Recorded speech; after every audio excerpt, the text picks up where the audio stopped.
Sabi ko, pabarilin ko kayo. And if this guy would go to Davao at start to unload, at nakakita ko nandyan siya, you must be in the commission we grant, I will gladly kill him. Siya kasi ang naka-establish ng linya sa lahat ng ports. It could be Davao, it could be Cebu, Cagayan, Manila, sometimes Batangas. Sa patuloy na pagdinig sa House Quad Committee kaugnay sa war on drugs noong administrasyong Duterte, unti-unti nang naliliwanagan ng mga kongresista sa pagsisiwalat ng mga resource persons. Sa video na ito ay ibinulgar na ang mga listahan ni former President Rodrigo Duterte. Dito nalaman ng kalakaran, pangalan at ng mga paraan ng pagtugis na ikinagulat ng lahat. Kumapit ka na at panoorin hanggang dulo ang video na ito dahil sa tensyonadong pangyayari sa pagsisiwalat ng mga pulisya kabilang na si Garma ay nagkakaroon na ng linaw ang misteryosong bumabalot sa EJK sa Pilipinas. Panuurin, pakinggang mabuti at kayo na ang bahalang humusga. Ngunit bago tayo magpatuloy, huwag kalimutang i-like, share, subscribe, and click the notification bell for more updates and for more upcoming videos. Maraming salamat! Sino nagde-determine kung sino magiging provincial director, chief of police, at saka yung mga community precinct commanders? Sino nagde-determine nun? Dito, in the context of the drug war, halimbawa, example natin, si Colonel Patay. No, Colonel Patay, you were previously assigned sa Davao, tama? Davao del Norte po, Your Honor. Davao del Norte. Mr. Chair. And then,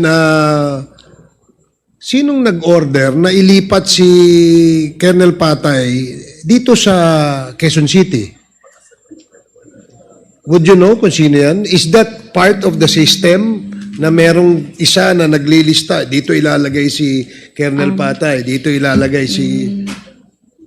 Mr. Chair, kasi nagiging culture po kasi ng PNP po na pag ang RD ay malipat o ang PD, may dinadala pong opisyal. Okay? So, yung iba, pagdala mo yung opisyal, pwede mong ilagay kung saang pwesto na qualified naman po silang ilagay. Pero during that time po, meron din pong sitwasyon na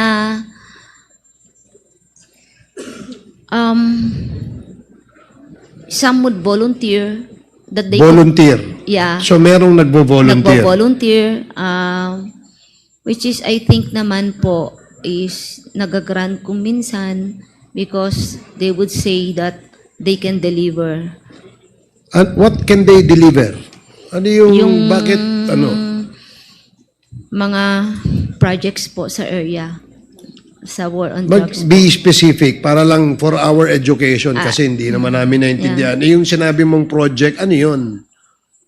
Example po, Mr. Chair, alimbawa lang po, like,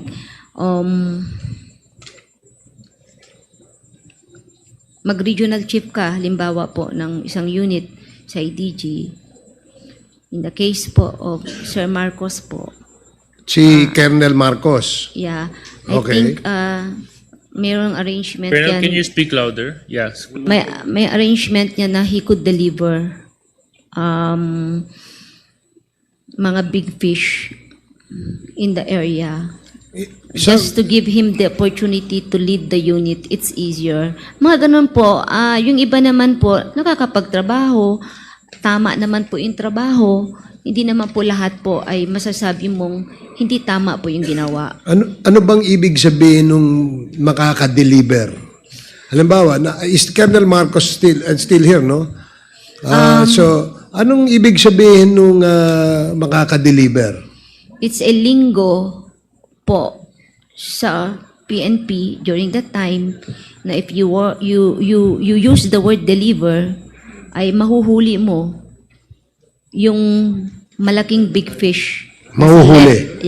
Level 1, level 2 at sigurado po patay po. In the case of Colonel Marcos, siya ba'y nag-volunteer? Ang pagkakaalam ko po. Siya nag-volunteer. Sige. Yes, sir. Mamaya Pagkakaalam ko lang po. Tatanungin natin siya. So, in order for us to understand fully kung ano yung konteksto nung sinasabing drug war,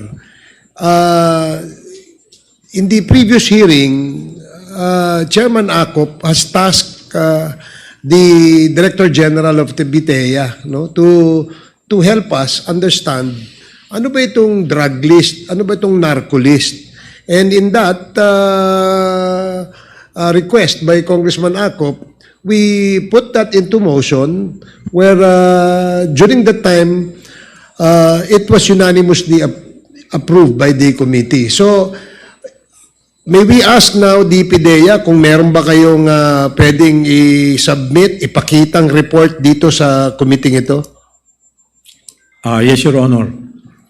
We will show to you how the drug list came about. And this is very crucial in relation to the story of Ms. Garma. So, in other words, DG, masusuportahan nyo yung sinasabi ni Colonel Garma? As far as the making of the drug list, sir, is concerned. Okay, Yes, will you yes, sir. submit to us or are you going to make a presentation? We will give you a copy, sir, but again, we ask for your indulgence. Please find time to look at it because we assure you that after we finish the presentation, you will understand how this list came about. And Sige, please. yes, sir, I would like to request our Director for Intelligence, Director Bitong, sir, to brief. Okay. So, with the indulgence of the members of the committee, we will allow the PDEA to make this presentation or this report before the Quadcom. Please proceed. Please bear with me, sir, as I try to read it so that I can deliver it crisply and clearly. This is we tried to be very faithful to the data that were made available to us. Next. So actually, sir, what I'm showing is the history of the PRRD's list. In several occasions, the former president showed lists and mentioned drug personalities in his public appearances. On August 7, 2016, he mentioned Mayor Mabilog along with 159 others. Next. In December 2016, the first president drug list, or popularly known as PRRD list or narco list, was obtained. On September 28, 2017, the second list was obtained. This was merged with the first list. The total personalities combined were now at 6,191. On October 19, 2017, during the technical working group meeting, the TWG included in the list the personalities mentioned by PRRD on August 7, 2016. Thus, the total 6,221. 30 out of 159 new personalities were added. The others also mentioned were already in the list. In March 2018, the third list with 6,623 was received. The first, second, and third list was combined, removing redundancies, resulting to a total of 6,562 personalities. During this period, series of intelligence workshops, the crafting of policies and guidelines, and remedied subcommittee meetings were conducted. It was on 28 May 2019 when the President's drug list was renamed Interagency Drug Information Database, or IDID. From May 14, 2021 to April 7, 2022, 3 remedied committee meetings were conducted. Out of 1,046 POIs adjudicated by the remedied committee, only 885 were approved. 600 POIs recommended for deletion. 249 for relegation to suspense file, and 36 for retention, and 153 POIs remain pending. This is the current IDID, the working database that is the product of Remedied from the first, second, and third list. Upon the assumption of PBBM, the committee members conducted several consultation meetings. A letter signed by current SILG as chairman, the former SILG, as chairman of Remedied Committee, proposing the dissolution of the Remedied guidelines and procedures was forwarded to the Office of the President on May 24, 2024. This is yet to be approved. Meanwhile, the different regional adjudication committees are continuously deliberating their IDID. In our effort to come up with a comprehensive study, PDEA obtained the following e-copies as shown. When PDEA was tasked to study the origin of PRRD list, PDEA gathered versions from other sources as shown. First on the list is the new target list. It is the file name. It was recovered from old PDEA files. The original list in August 2020 was acquired by the Director General of PDEA on September 2024. The PRRD list pro-NIR was recovered by the Deputy Director General for Operation, ASEC Renato Gumban. And the IDID list is the working database maintained by PDEA, processed from first, second, the PRRD pronouncement, and the third list. I will show you, sir, the details of the different lists.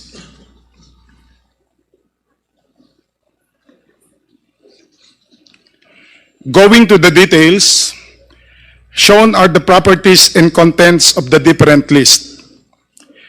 Comparing the 5 Excel e-copies, we come up with the following results.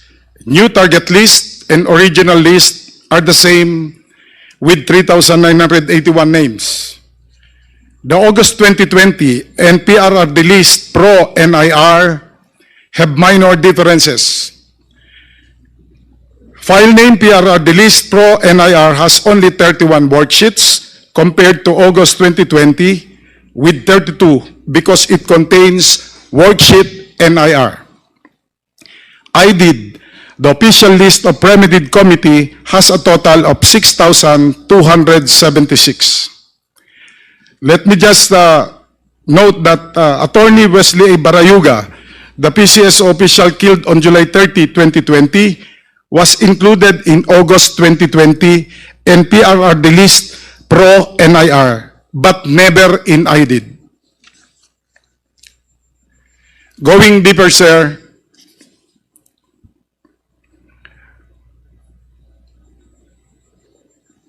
you will note, sir, that the new target list is authored by PNP-CIDG, as well as the original list, PNP-CIDG. And the next, the August 2020, is authored by a certain Ianism, as well as PRRD list pro-NIR, while the IDID has no more author because this is a working database. Upon checking the properties of the same 5 Excel files, particularly the original list, it has the PNP-CIDG and Ianism as the authors, 4 of which were created last July 25, 2016, while the IDID was created last November 15, 2022, because, as I said, it is a working database and properties change every updating. The next slide. This is what we were talking about earlier. This slide shows notable differences among the lists. On the left is worksheet found in the new target list and original list. This contains 5 levels with description and a column for amount. On the right is worksheet found in file name August 2020 and PRRD list pro-NIR. These have only 4 labels with description and an evaluation. These do not have the amount column. In the I-did list, all these worksheets are not included. Next. This slide is a photo gallery of high-value target found in the list.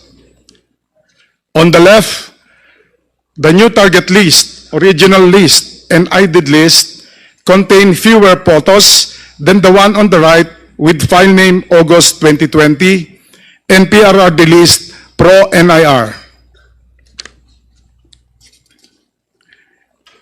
On the next slide, shows a photo gallery of alleged Binondo personalities found on the list. Just like the previous slide, the new target list, original list, and I-did list on the left contain fewer photos than the one on the right with file name August 2020 and PRRD list pro-NIR. In both lists, topical personalities Jackson Lee and Wong Meng Pin are included. Our findings. There is indeed the President's drug list, commonly known as PRRD list. All 4 lists obtained were authored on July 25, 2016. File name, new target list, and original list are both authored by PNP-CIDG. The file name PRRD, Pro-NIR, and August 2020 have same author, Yanism. These were recently obtained and did not undergo official validation by the remedied. There are many inconsistencies and differences between the different lists. The counts of personalities vary. There are double or triple entries, many aliases, insufficient details. The top high-value target of personalities with some names on the picture gallery are not included in the list. There are also inconsistent recapitulation and numbering on the sheets. The 3 Chinese killed in Tapicol are included in the list. The original list contained the amount column.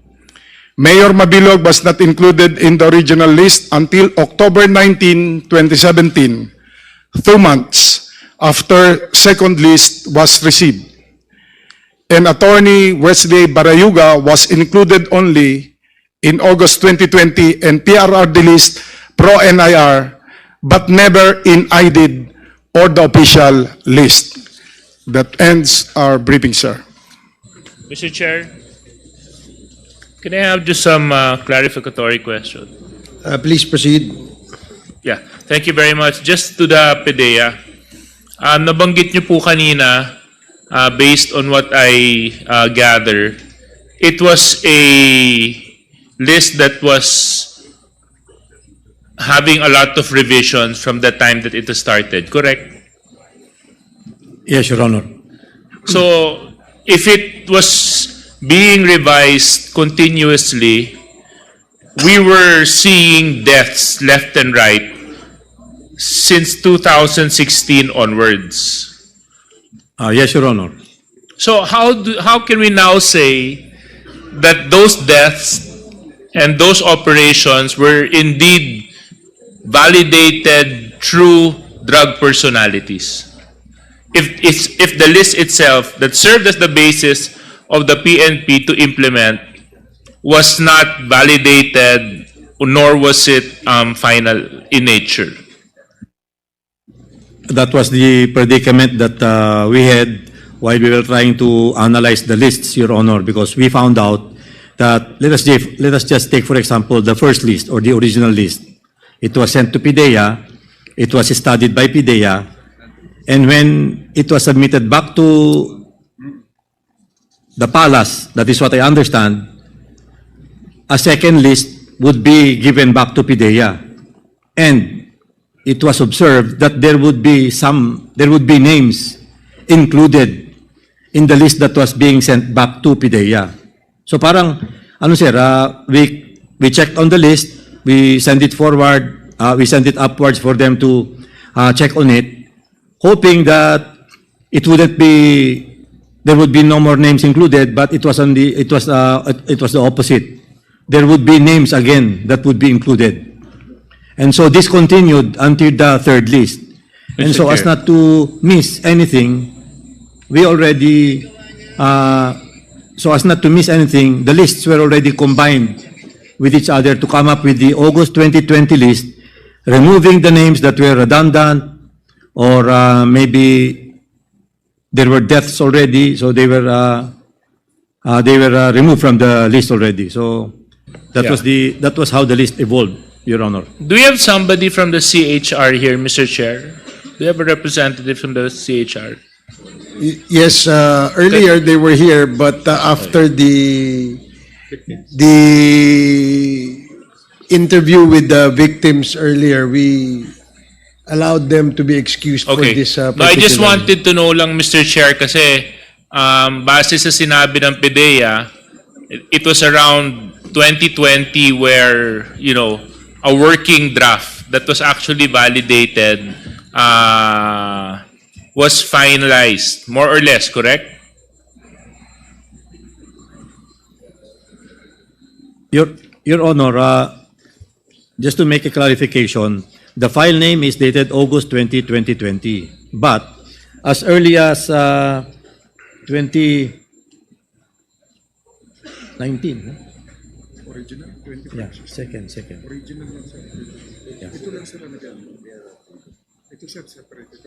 Yeah. The file name is only August 20, 2020, Your Honor, but as early as 2019, because after the NSC, Yes, sir.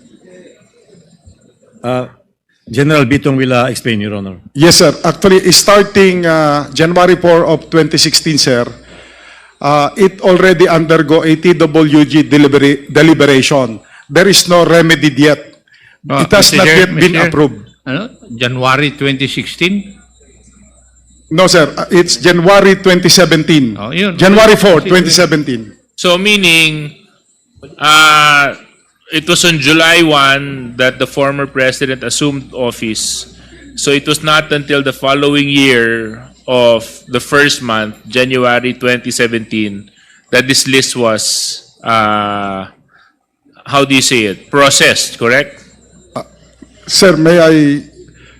actually, sir, starting July 4 of 2016, 5 days after the assumption, the President started showing already and announcing, showing in public the President's list. So what was the basis of that list? We only got the official list on January 4 of 2017, the first list. Colonel Patay, di ba tanong ko lang, di ba sabi nyo kanina na-assign kayo sa Davao Del Norte po, Mr. Chair. Tapos, pagkatapos ng assignment nyo doon, anong taon yon? Until 2016 July, Mr. Chair. Ha? Until 2016 July. Can you speak louder? 2016 July, Mr. Chair. 2016 July. Tapos in 2016 July, saan po kayo nailipat? Dito po sa NCRPO, Station 6 QCPD, Mr. Chair. NCRPO, Station 6. Nung kayo po ang naipwesto dito, gaano katagal po kayo naglingkod dito po sa NCRPO Station 6? 11 yata yun, Mr. Chair.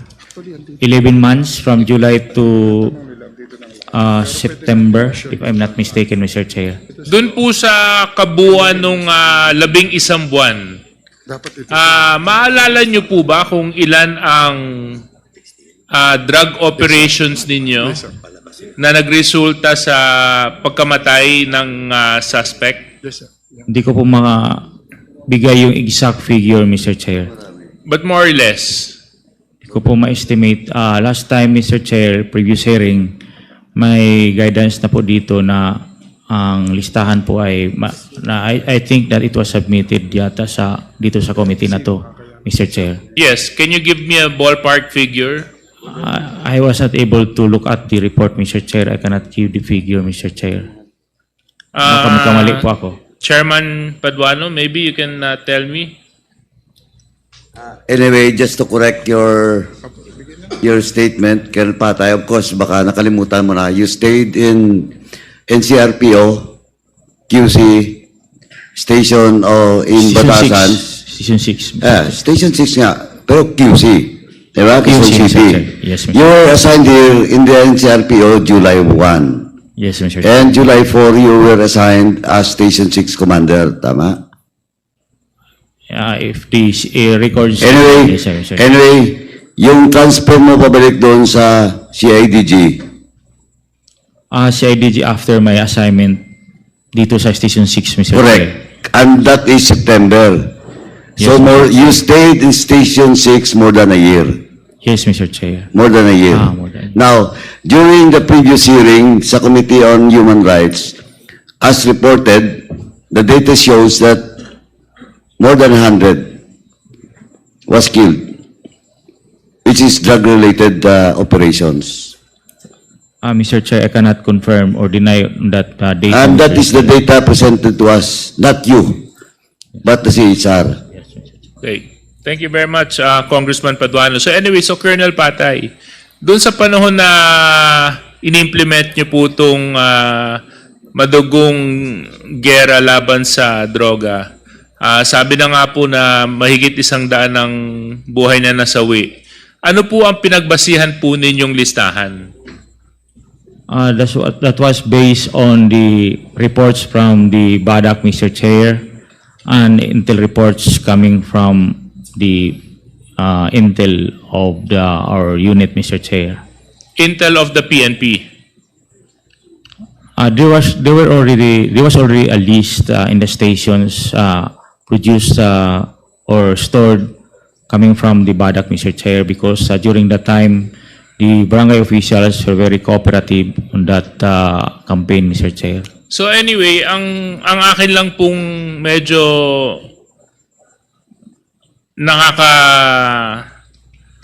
dala ng konting, hindi naman konti kasi ang malaking pangamba, Mr. Chairman, is PDEA said that it was a working draft, this list that was used as basis to implement the drug war.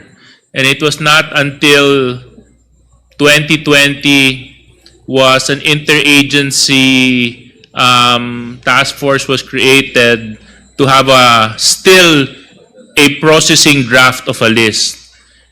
And that was 2017, 2018, 2019, 2020. That was 4 years after the assumption. How many lives were lost during that time? The question now is, dun sa mga namatay at inoperate, ilan dun ba talaga yung inosente at hindi dapat nasa listahan? Kasi yung mismong listahan na pinagbabasihan, hindi pa nga final in nature, Mr. Chair.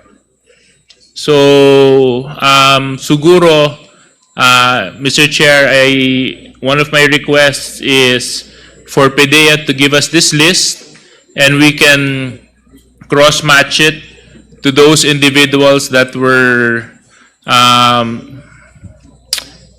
do you say it, unjustly lost their lives, and then we can see really the loopholes in the implementation of this drug war. That's my point, Mr. Chair. Maraming salamat. Okay. Salamat, Congressman Suarez. So the next to interpolate is Congressman Dan Fernandez. You have 10 minutes. Okay, salamat po. So we have invited yung sa PCSO, no.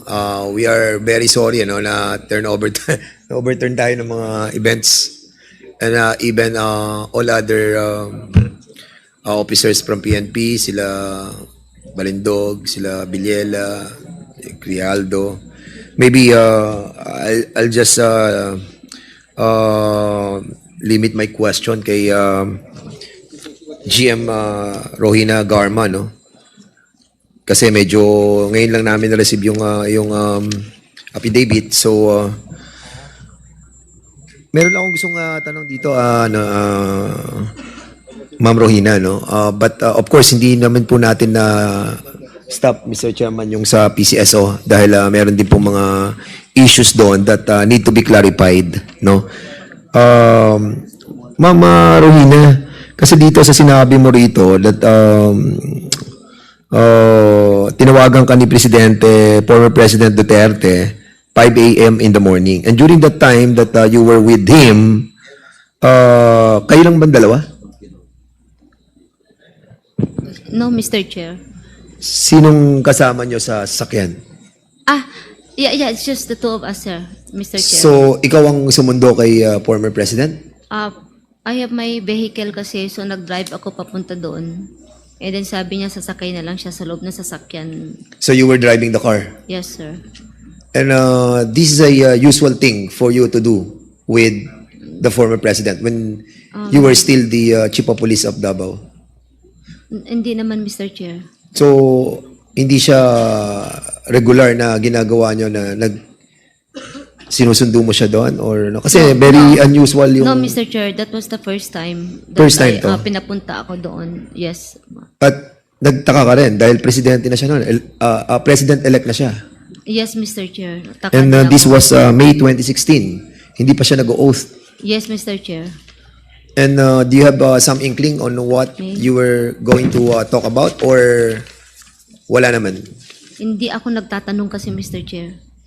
I just complied with the instruction. Bakit ka pinagkakatiwalaan ng former president? I was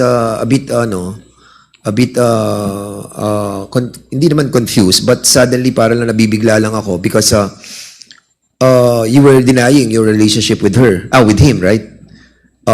Even there are issues about you and the former president having a romantic relationship in accordance to what we have read doon sa mga issue that was tackled by Montulfo.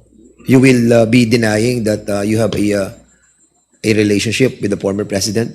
Yes, Mr. Chair. At yung pagtitiwala sa iyo, paano nag-start yung pagtitiwala? Kasi there must be something on it. That's the reason why he called you and he was with you.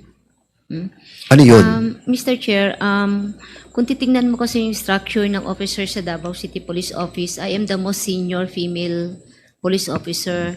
And then the first time that I reported also sa Davao City Police Office when he was the mayor and I was just a lieutenant during that time, it appears that I'm the first PNPA officer who was assigned in Davao City. I think it was his first time to encounter. I was only 23 years old during that time. So parang naging familiar din siya sa akin. And then when I work sa Davao City Police Office na mayor siya or naging vice mayor siya, perhaps siguro nakita niya rin yung how I work, Mr. Chair. Until eventually nung naging senior na po yung rank ko, as an admin officer, I would attend mga conferences and I am the only female officer present in the room, and I used to be the spokesperson of the station commanders because nahiya sila magtanong. So in other words, matagal kayong matagal kayong nagkasama sa trabaho. It's all about work. Yes, Mr. Walang Chair. something that niligawan ka niya o naging To some, it would appear na parang nanligaw, but for me, it's just naman po, just work, Mr. okay. Chair. Dito kasi may binabangkit ka, no? Yung well, kanina na-mention na yun, yung 3 level, no? Yung patayan, tapos babayaran, tapos yung pondo doon sa plant operation. Kasi binanggit mo dito na mayroong pondo para sa plant operation. And the Congress is allotting funds for a Koplan. Meron tayong pondo sa Koplan eh. Yes. Why meron pang pondo na binibigay? Is this a separate fund aside from the Koplan that are being utilized by the station? Or it's all the same? Yeah. Mr. Chair, in reality sa ground, wala naman talagang punto binibigay ang PNP sa Koplan. yung mga koplan lang na napupunduhan, national level yan kung meron man. But station level, pag magkandak ka ng mga simultaneous service of search warrant, ikokoplan mo yan because you need the support of other agencies, you will deploy agents, you need money, and you need to pay your agents.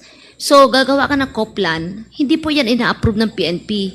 So, ang ginagawa ng local police, they would go to the mayor and ask for funding ng koplan. Ganyan po ang normal na nangyayari po sa ground, Mr. Chair. Hindi po yan pupuntahan ng provincial office o ng regional office.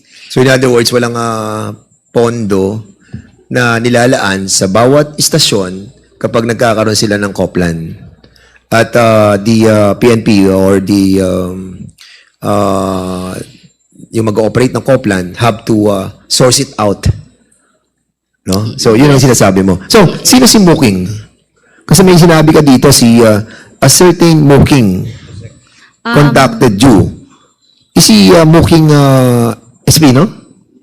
Parang Espina. Yeah, staff po ni, ano po yan, sa City Hall, sa office po ni Sir Bongo during that time. Staff to ni Senator Bongo? Yes po, during that time. Anong pangalan niya? Actually, I forgot, Mr. Chair, but she's known with that name, Muking. Yeah, and here, may... Espina Espina. Espina or Espino. Anyway, it can be verified anyway, siguro, Mr. Chairman, to give clarity, on this statement made by Rohina Garma, let's invite this Muking Espino, in the next hearing, no? Okay. And sige po, Mr. Chair. Comsec, please take note and send invitation for our next Quadcom hearing. Mr. Chairman, And I think that certain Muking is assigned during the time from Davao. Dinala po sa Malacanang. I think he's USEC doon sa PMS. Kindly check na lang, Comsec. Would you know the complete and full name of Ermina? Muking? Hindi, pa-check na lang sa records. Sa PMS. So we can check the records already. Comsec, please coordinate with the PMS and invite the name Muking. And on number 12, binabanggit mo dito that you learned from Arthur Nasolis via phone that Leonardo had been summoned by the President and was instructed to proceed to Mandaya Hotel in Davao for a meeting. I think, Mr. Chairman, we need to really ask the PNP to look for Arthur Nasolis. What is the status of Arthur Nasolis with regards to this hearing, Mr. Chairman? Yes, earlier we asked Colonel Cunanan, our liaison to the Philippine National Police, to coordinate with the new CIDG chief, General Torre, and help the committee locate SPO for Arthur Nasolis. He's very material in this investigation, and we need his testimony before this Quadcom. General Torre. Mr. Chairman, was he cited in contempt already? Was cited in contempt na. He was already cited Okay. in contempt, and there was an order for his arrest. Thank you so much, Mr. Chairman. Number 14, Rohina, you declined the invitation of Leonardo to join the task force. Kasi dito sinasabi mo, nag-create ng task force. So you declined. Why? I don't have experience kasi wide experience with regards to that, Mr. Chair. And during that time, there was an instruction and we had a meeting in Davao. The President, Leonardo, Bongo, and I was there. I was called. There was a plan actually that I will join the PMS to handle the police and military matters. So, hindi ako talaga pwede din doon. But eventually, hindi naman din natuloy lahat ang plano. And hindi rin ako sumali as a staff sa Malacanang, and hindi rin ako sumali po dun sa group. And then an order kasi was issued na rin sa akin to report sa CIDG after my schooling.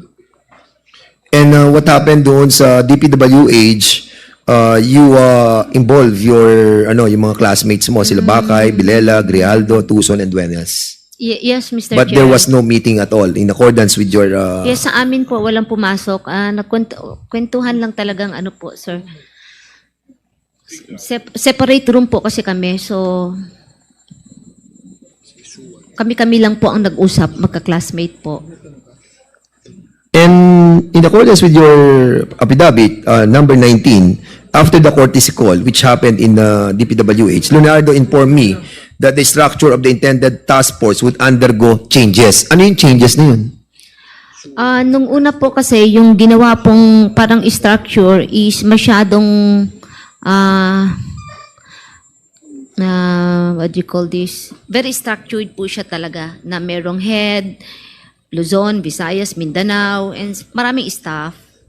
So, ang nangyari po is na-change, naging simple na lang. Naging simple na meron ng in charge, and then meron lang mag-handle ng mag-verify siguro, mag-document, and etc. So, hindi na siya tulad na may Luzon na task force, Visayas o Mindanao, which is So nakita mo yung yun ang structure na plano. yun? Nakita mo yung structure na yun? Yung original structure, nakita ko po, sir, kasi nga ako po yung nag-arrange ng meeting para i-discuss. Pero yung second na simple na, parang wala nang structure kasi parang in addition to your function, parang ganyan na lang po nangyari sa IDG. Ito yung task mo, ito yung task mo, ito yung tasking mo.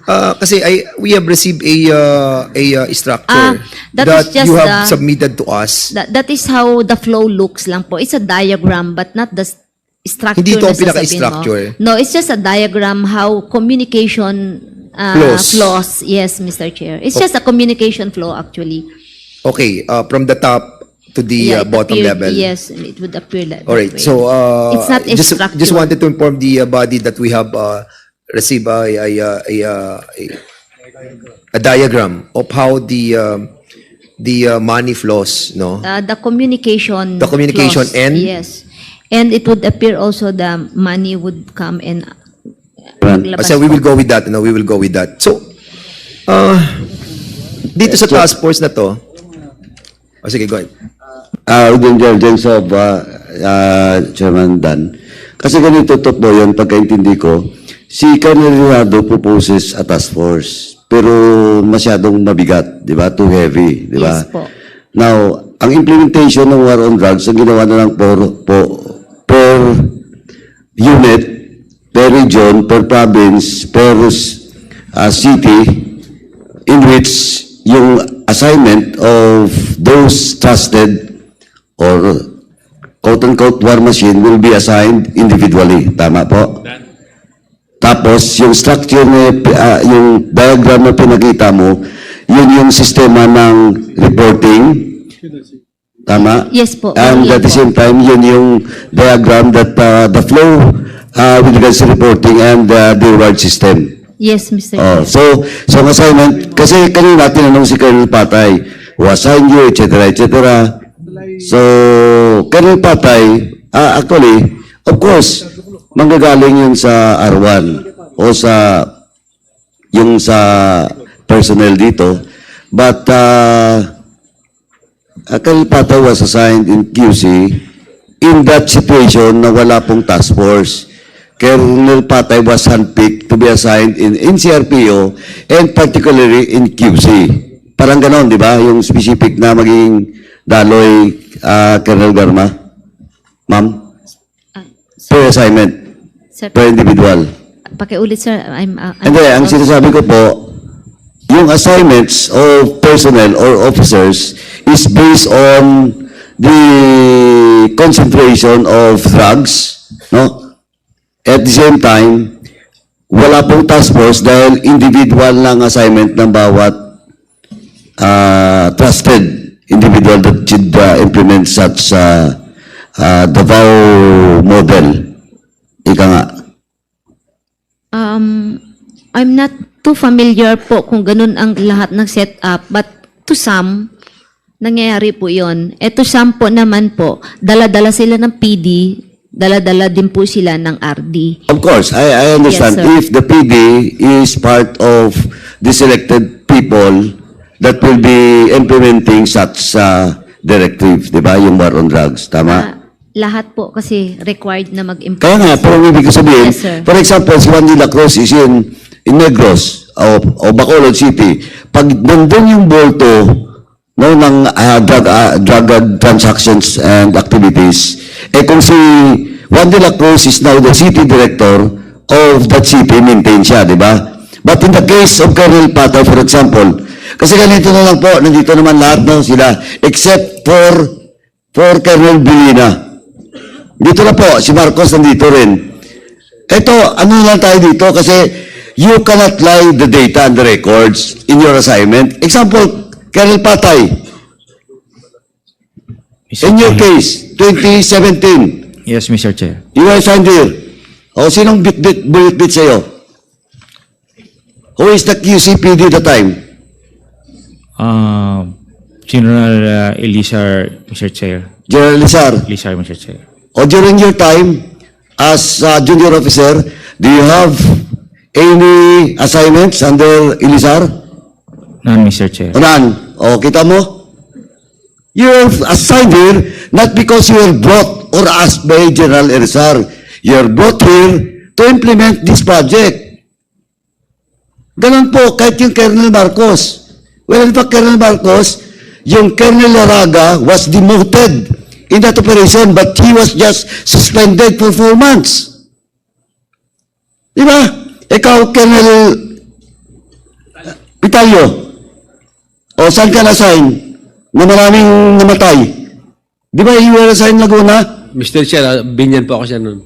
O, Binyan. Laguna nga. Yes, sir, Laguna. O, then you were assigned in Rizal. Tama? Kainta, sir. Oh. Ang request ko lang dito, nandito kasi lahat na records nyo eh. Tapos magkatugma doon sa nangyari, napatayan, yung mga namamatay. I also understand that during the time, yung basic na instinct ng isang opisyal is promotion, of course some perks, or else, i-assign ka doon sa malalayo, or worst is, kakasuhan ka. And that happens. I have now the records. Lahat po, kahit yung kaklase nyo, kaya sabi ko nung nakaraan, 96, 97, marami pong mga galing dyan. Marami. Marami mga galing. But of course, some of you were forced during that time. Naintindihan ko yun. Naintindihan ko yun. But of course, you cannot lie. Because we have all your assignments and all the deaths happen in your assignment. But sabi ko na nga, you were forced to do it because or else, yung isa nyo kanyang kaklase o underclass nyo isa, he was dismissed because of, alam mo, no? Yung puta. O, ginawa siya ng problema. It turned out ngayon, yung motion niya, motion for reconsideration niya, was considered. Kasi, ang basis is all about the quota. Ayun yung sinasabi ko. At least, ako, ang sinasabi ko lang, alam na po namin lahat. Lalo na po ngayon si Ma'am Garma has already issued his affidavit. Meron pa po. I hope you understand. And don't force us to cite it in contempt. Kasi, ano na ngayon dito? Punong-puno na po. Ako sinasabi ko, naintindihan ko kayo during the time. But this time, we don't want this to happen again, even in the next administration. Whoever sits in Malacanang. And I ask you to help us. Because this is not for me, this is not for the Quadcom, this is not for the House of Congress, this is for the people of this country. Yun lang po. Sana po you cooperate and you execute your affidavit so that we can now end this interpellation. Kasi darating din tayo doon. Sabi nga ni Chairman Akop nung nakaraan, aabot din tayo doon. Yeah. Anyway, Mr. Chairman, I hope yung mga nandito, and don't you know, kahit si Colonel Tam Tuson wala dito, papatawag din siya. Kasi kayo lang nabanggit nung nakaraan.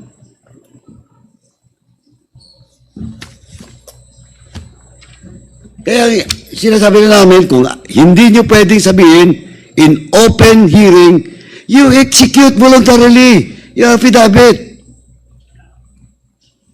Kasi ganun din po, lalabas at lalabas din.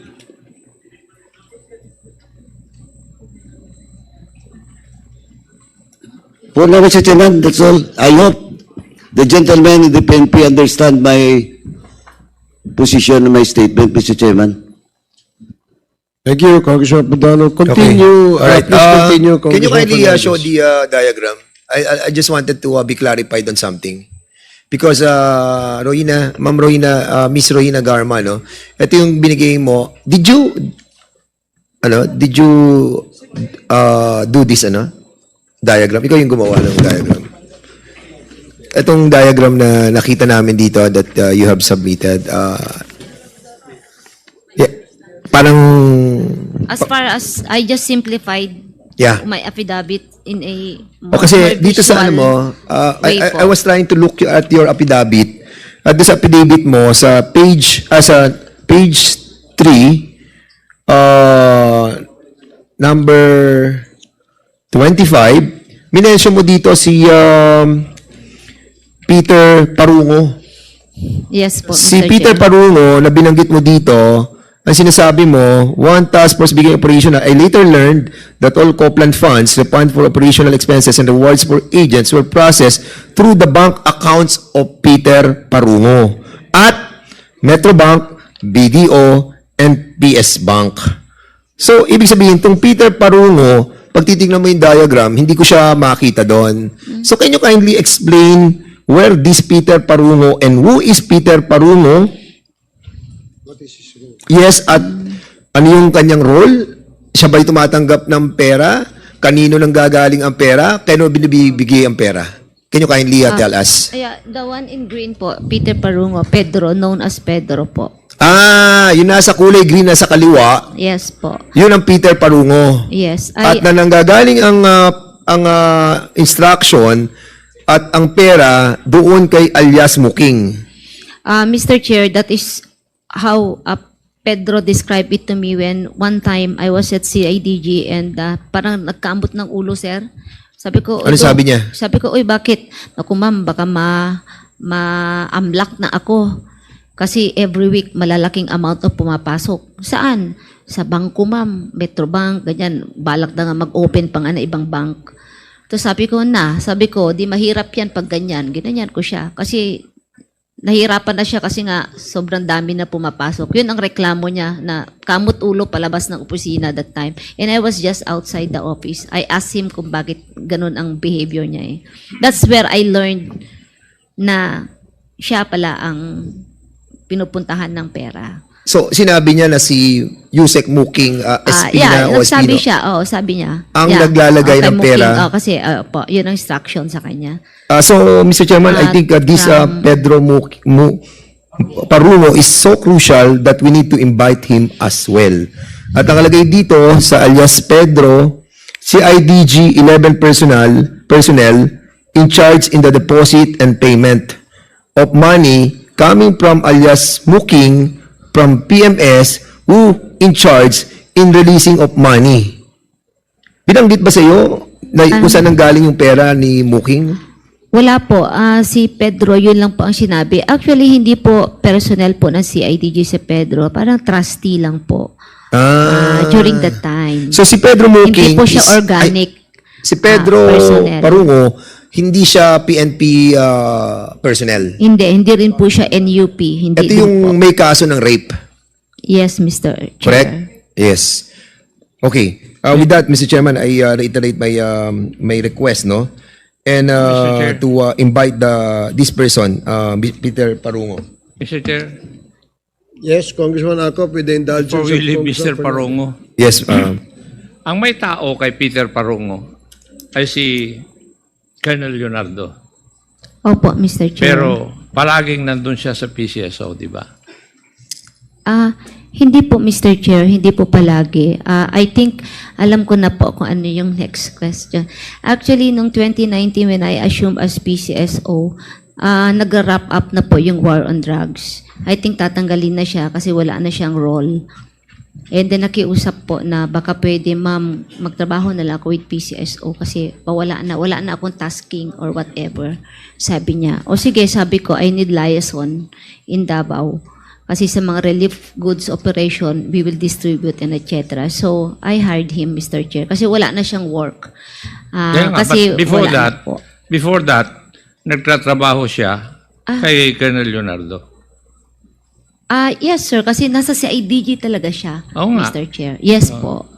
Kumbaga sa kwan, kasi ugali ng mga opisyal, meron silang, ano na tawag doon sa opisyal na parang handyman, inuutusan nila palagi.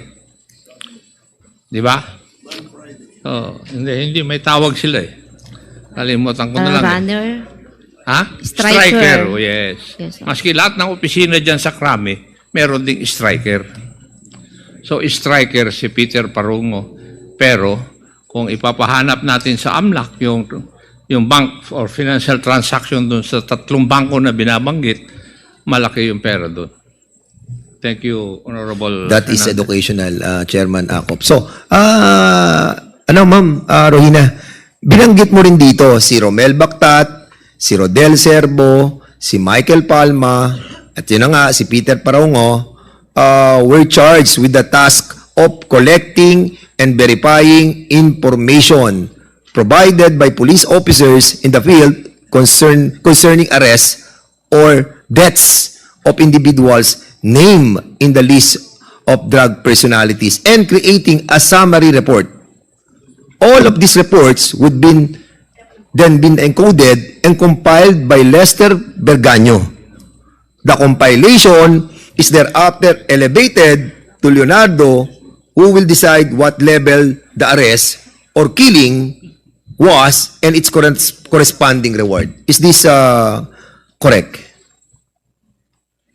Papidabit mo to eh. Yes, Mr. Chair. Okay. Ang dalawa kasi po yung report na pumapasok po is yung report na mayroon ng encounter sa ground and yung report po ng mga receive intel report for validation, for confirmation, or para establish kung anong level for encoding po or listing sa list. At So, dalawa po yung report na pumapasok, yung namatay at saka yung for listing and for verification and validation po. Paano mo naman nakilala si Romel Bactat, si Rodel Serbo, si Michael Palma, and Peter Barungo? These are all organic personnel of CIDG-11 and I work with CIDG-11 noon. Nandun na rin sila and ito po yung mga tao ni Sir talaga. So itong tatlo, nakalagay din dito, si Romel Bactat, Rodel Serbo, Michael Palma are former policemen. Yes po, Mr. Chair. Mr. Chairman, in that case, Mr. Chairman, I move that we invite also Romel Bactat, Rodel Serbo, Michael Palma, and of course, yan nga po, si Peter Barungo. Ito po yung task force. Sila ang task force. Wala pong task force, Mr. Chair. Ang nangyari lang po is naging depository of information, data, validation of reports, yung CIDG-11. Sila yung operatives. Yeah, to maintain the list, to ganun po ang role nila. Sila yung dedicated, in addition to their job, dedicated po to handle. And binanggit mo rin dito sa 26, matatapos na tayo, si Leonardo conducted briefings for PDEA, IG, regional directors, and PNP chiefs. PNP chiefs? Yes, Mr. Chair. Mga incoming po. Siya ang nag-conduct ng briefing? Yes po, Mr. Chair. Meron po kasing extensive research po ginawa si Sir. Meron po yung confidential na book na yan po yung ginagamit niya to brief po mga RDs, R2s, chief PNPs, incoming chief PNPs po, para ma-appraise po sila kung ano po yung present drug situation and operation sa bansa po.